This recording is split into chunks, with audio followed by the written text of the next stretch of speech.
정책위원회 의장의 모두 발언이 있겠습니다. 검찰이 이재명 당대표에게 또다시 소환조사를 통보했습니다. 연이은 정권의 안보 참사, 외교 참사와 경제 무능이 설 밥상에 오르려 하자 야당 대표 소환으로 이를 덮으려는 명백한 검찰의 야당 정치 탄압입니다. 윤석열 정권은 집권 이후 오직 문재인 정부 흠집내기와 이재명 대표 때려잡기에만 올인하고 있습니다. 참 해도 너무합니다. 지난주 조선왕조실록의 버금가는 대장동 정영학 녹취록 전문이 공개되었습니다. 이 녹취록을 보면 김만배, 남욱, 정영학, 유동규 등 대장동 일당이 어떻게 사업권을 따고 어떻게 개발이익을 배분했는지 잘 알 수 있습니다. 돈을 주고받은 자가 범인입니다.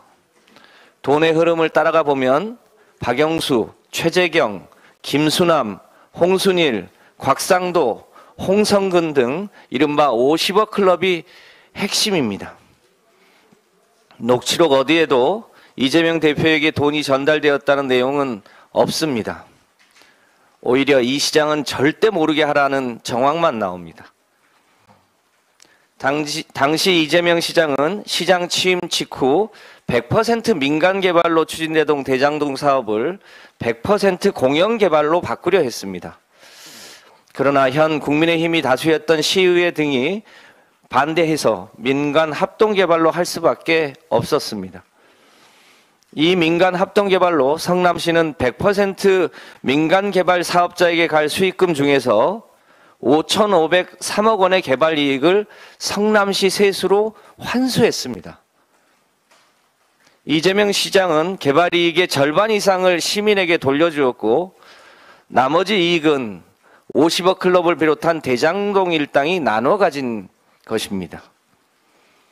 그런데 검찰은 돈의 흐름은 제대로 추적하지 않고 오직 답을 정해놓고 이재명 죽이기에만 올인하고 있습니다.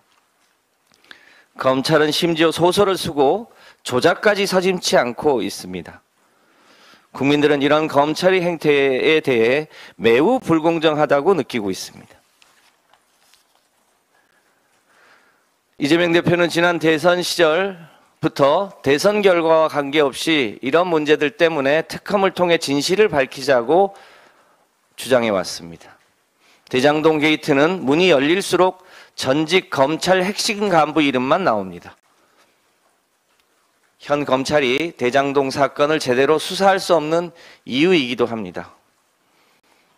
따라서 이제라도 특검을 통해 왜 부산저축은행 수사에서 대장동 대출금 비리만 제외되었는지, 왜 김만배 누나는 윤석열 대통령 아버지 집을 매입해 주었는지를 포함해서 대장동 사업 곳곳에서 그 일당을 엄호했던 박영수 전 특검을 비롯한 검찰 간부들이 무슨 일을 했는지 그 진실이 밝혀지길 바랍니다. 그리고 검찰은 김건희 주가 조작 사건은 언제 수사할 건지 밝히시기 바랍니다. 윤석열 대통령의 말 한마디에 협력국 이란이 졸지의 적국으로 바뀌었습니다. 윤석열 대통령은 지난 15일 아랍에미레이트의 적은 가장 위험한 국가는 이란이고 우리의 적은 북한이라 언급했습니다. 참 위험천만한 발언입니다. 작년은 한이란 수교 60주년이었습니다.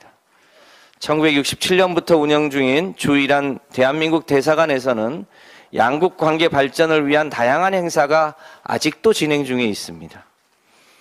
그런데 윤석열 대통령의 적군 한마디가 양국 관계에 찬물을 끼얹었습니다.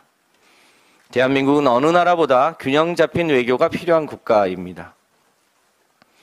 그런데 국제관계를 적군 또는 아군으로 접근하는 대통령의 이분법적 외교인식은 대한민국의 안보와 국가 안전을 위험에 빠뜨리기 충분합니다.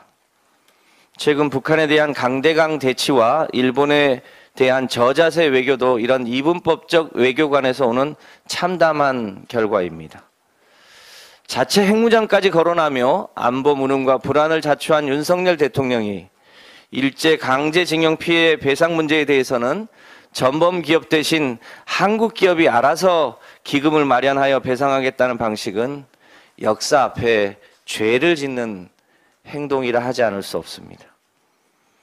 지금 국민들은 핵폭탄보다 더 무서운 윤석열 대통령의 말폭탄을 더 걱정하게 되었습니다. 윤석열 리스크가 코리아 리스크의 핵심이 된 것입니다. 대통령이 해외에만 나가면 국민들이 물가에 내놓은 아이처럼 걱정해서야 되겠습니까?